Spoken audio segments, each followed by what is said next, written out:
Hello classmates, my name is Calloway. I'm a bit shy at first, but once I start to talking, you can't get me to stop. Alright, well I'm here today to discuss a brief summary of my life. First things first, everybody here got a hobby, right? Well, my hobby is fixing up and restoring classic cars. Maybe you might have seen Gas Monkey have a familiar background with. First things first, you need to learn how to find a car. That's the fun part. I call it hunting them down. For the simple fact, you can either find them on the internet, which is simple, Craigslist, right? Find them sitting in people's driveways, just sitting there. Or you go out to the country and it'll be abandoned. Free car. Or if you're really lucky, you see them on the side of the road with a big sticker, it says 2-day limit, you can tow it, and it's yours. Second, you need to know how to buy from a private owner. The way you do that is, you don't make payments. That's how they count it. This is what you do. Save the amount of money, right? Tell them meet you at the DMV. Have the money ready. Let's say $5,000. Have it ready in your hand. Get the title transferred to your name first. Then you pay them. You know why? Because then the car is yours.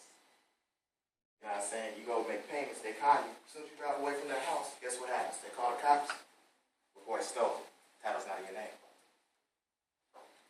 Next, you need to be able to realize that it's an investment.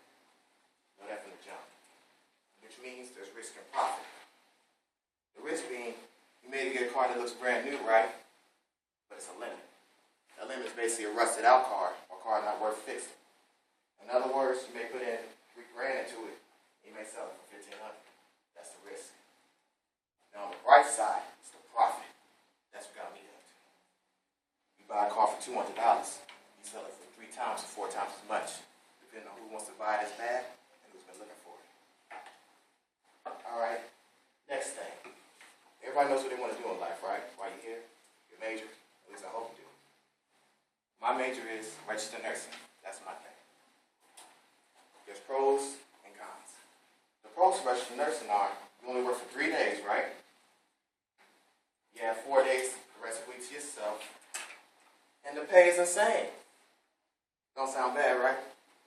Now here's the cons, the bad part, if you didn't know what that is. The bad part is, those 3 days you're working, 12-hour shifts, straight up. And those 4 days you have free, more than likely you're going to come in on an off day. Either once a week or once every 2 weeks if you're blessed. Lastly, being a registered nurse is hard because it's so busy. You want to know why it's so busy? Everybody in here, look around you, we're all patients. Either you've been one in your life or you're going to be one eventually.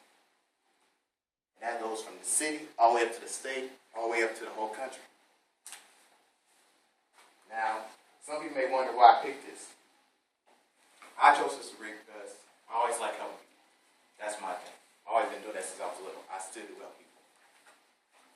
And on top of that, see, I can't give up until I become a registered nurse.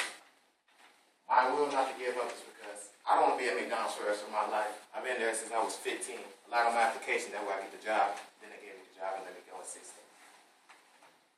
That sucks. It's depressing. I don't want to be there forever. So every time I go to work, I come back here like I want to graduate every day. That's my motivation. I just can't give up. Now, as most of y'all probably done realized by now, I gave y'all a blueprint of my life. I summarized it in a matter of minutes.